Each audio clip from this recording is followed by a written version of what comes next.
This is the main area in which the Stepway differentiates itself from the regular Logan MCV. Like with other Dacia models, the Stepway bit means the car has had a 4x4 style makeover. While that doesn't mean giving it four-wheel drive, it does mean chunky bumpers, roof rails, front and rear scuff plates and an elevated ride height.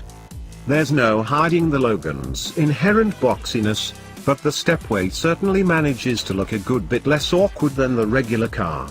You'll have to make sure the extra style matters enough to you, though, because the Stepway commands a hefty premium over the standard car, relatively speaking. This is another area in which the Logan shows its knockdown price, but again, things are hardly disastrous and perfectly acceptable given the modest amount you pay.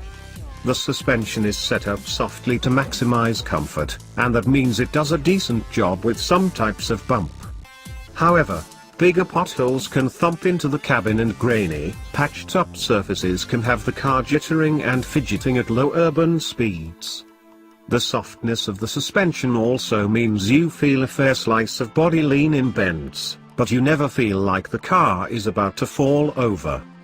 Grip is decent, although if you mistakenly enter a corner too quickly, the overly abrupt traction control system can slow you down way too much, which can leave you worryingly short of forward momentum in the middle of a corner.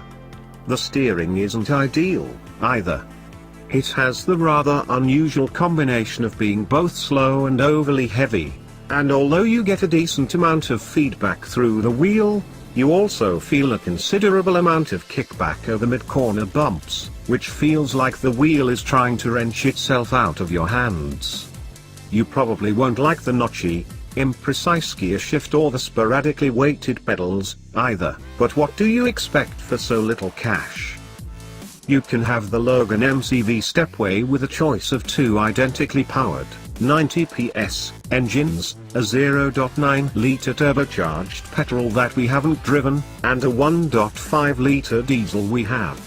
It doesn't feel particularly muscular at the bottom of the rev range, which can leave you in the doldrums occasionally, but things pick up a bit at around 1,750 revolutions per minute. And once you're upward of 2,500 revolutions per minute, it's capable of a very respectable, and quite surprising, turn of pace. However, no matter how many revs you have on the dial, the engine transmits plenty of noise and vibration through to the cabin, so it's not a very civilized companion on any sort of journey.